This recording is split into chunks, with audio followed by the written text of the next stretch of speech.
a dynamite college football semifinal game last night in the Verbo Fiesta Bowl. Yes, indeed. It's like it's missing it feels like it's missing a vowel, right? So I guess you could put the U in there, Hey, right? I'd like to buy a vowel. You know what? Look at you, Rich Eisen. Come on. Thanks, guys. Wow. Would it be Verbu, though? I really appreciate you. Wow. Listen, I don't know what's going on in the world of football, but it seems like every big-time standalone football game has been off the hook, right? Professional and college. Am I wrong? It was a nice start to the weekend, man. Hopefully that's just like the appetizer for how good these wild card games are going to be. Or Indiana, Oregon tonight. Exactly. In Atlanta for the Chick-fil-A Peach Bowl, right? I don't know what it is. And it's also college football's kind of mimicking professional football or vice versa, and anyone can win it. Yep. Except for the fact nobody thought that when the College Football Playoff Committee put the 12 teams in the hopper together, because there were two group of 5 teams, and they're like, they got no shot, and yada, yada, yada. They're not in it anymore. And then it's Miami getting in instead of Notre Dame. BYU wanted a shot. They didn't get a shot at the title. Notre Dame didn't get a shot at the title. And at the same, even when Miami got in, it was, well, there's Ohio State. Pardon me, the Ohio State. I mean, we all know the ground that got covered by shows like this one on networks like this one when the college football playoff brackets came out. And the general concept was, listen, if you're looking to get a March Madness type Cinderella run going, that ain't happening from the group of 5. And, wondered if it would even happen with the 10 seed. I know they don't term it last one in, right? They don't term it last one in. Not for football. Right? They term it that way for college basketball, they do, yeah, right? They do. Well, usually play in the play-in game. And I always feel bad for those teams, like, hey, you're last one in. You're 68th into the bracket. Correct. Might have been just because of the, I lived that getting picked in gym back in the 8th grade. But listen, Miami and Ole Miss were, if you will, the two teams coming into this whole thing of good luck to you missing your head coach bolting to LSU, and good luck to you, from the ACC, where the Atlantic Coast Conference has 2 teams on the Pacific Coast. And look at those 2 teams last night. Just spectacular end-to-end action. And so many kids bursting to the fore. From Trinidad Chambliss to, obviously, you can't say Carson Beck bursts to the fore when he's a 23-year-old who is in the same draft class as not one but 2 starters on Wild Card Weekend, and C.J. Stroud and Bryce Young. Right. 7 years in college. Right. Hey, the 2021-2022 National Championship quarterback is the Verbo Fiesta Bowl offensive MVP of 2026. But that's what Carson Beck is. He was spectacular. I know he had an interception last night, but he was terrific, including the game-winning rushing touchdown. Only a second of the season. Carson Beck's legs put Miami up with 18 seconds to go. And Trinidad Chambliss did his best to get Ole Miss in position, and he did for one toss to the end zone that the old ball coach of Ole Miss with his thumbs thought was pass interference.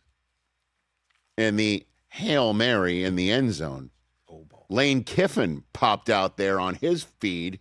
Maybe he's like, damn, man, that was $750,000 out of my pocket. He's got financial. Or he's really invested in the kids who he is now watching and had an opportunity to win without him. Pass interference 100%, as there was nothing but contact basically from the 10-yard line all the way to the back pylon.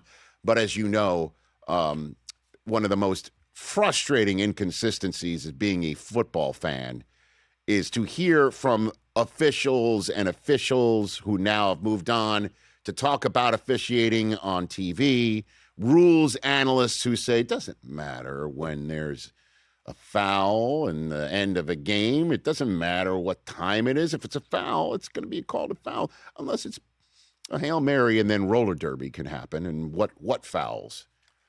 What pass interference? What defensive holding? What illegal contact? I think that was all in one play, but this is what is part and parcel of playing better than the refs. Don't put yourself in a position where you need a Hail Mary. And obviously time was running out. And the fact that Miami had not one, not two, not three, but 4 drives of over 13 plays. First time that's ever happened in a college football playoff game, because that's why Miami is moving on to the national championship game, is they are winning in the trenches just like their head coach did back in the day for the U. They're winning in the trenches. They got the quarterback play from Carson Beck that they were hoping for when they got him in the portal from Georgia, and everybody thought he's finished. He's going to go to the U. End of story. Good to see you. You're not in the SEC anymore. And who does he beat to make the national championship game for the U but an SEC team in Ole Miss? And if I'm not mistaken, didn't Lane Kiffin had some words to say about Carson Beck leaving Georgia and getting to Miami? Google it, as one of tonight's coaches might say. And then on top of it, too, holy crap, that kid, Malachi Toney. I mean, it's fitting he wears Tyreek Hill's number right, for a team that plays in Miami. He's fast. He's unbelievable. He's a game breaker. So they've got guys who can get after you on defense. They got guys who can run down your throat on offense. They've got a quarterback who is, again, 23 years old and is as experienced a college football quarterback as you'll ever see. A head coach who is dialing it up. An alumni fan base that is belting everybody or objects on the sidelines. And this kid, Toney, holy crap. I'm just wondering if he's made himself a ton of money, if not now, but when he wants to go pro. And this kid, Chambliss on Ole Miss as well. Pete Golding, congratulations to him on giving this run for the ages to the Ole Miss fan base. I thought I was going to come on today talking about Ole Miss getting to the national championship game and recalling my 1989 Michigan Wolverines, who watched Bill Frieder bounce right before the NCAA tournament, and then they go on a run with Steve Fisher. I thought Pete Golding might be the football Steve Fisher right here, but instead it's Mario Cristobal and the Miami Hurricanes moving on. I know a lot of times I think narratives take over, popularity, social, the media in general, and this game's never been about that. And I think these guys proved that after November 1st, 69 days ago, I think is what it was. They made a simple decision to bring energy every single day into the building and just get a little bit better and find a way to be 1-0. And, we haven't been home in a long time. We've been on the road for 5 straight games, and it's because of their work, their commitment, their belief, and their trust, and the confidence they have in each other. And they're going home, because that's where the national championship game is, at Hard Rock, home of the Miami Hurricanes. In the same way that the Niners hope that they're going to wind up in their building, or the Rams wound up in their building and won it all, or the Bucks wound up in their building and won it all. Can Miami do that against either Indiana or Oregon? And Carson Beck, again, having his name sort of knocked down pegs for future NFL first-round draft choices, or knocked down as a possible college football national champion quarterback because Georgia wasn't interested in his services anymore. Had this to say, making the national championship game for his new school and team last night. It's been unbelievable. Obviously, almost exactly a year ago, I made the decision to come to this university.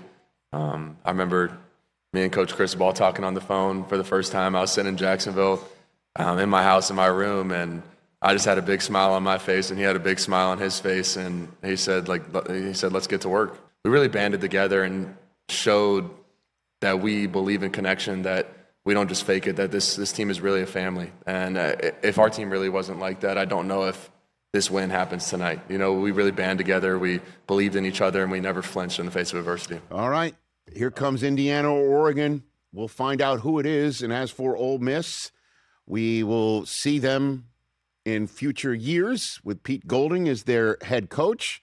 Looks like Trinidad Chambliss for one more year, unless.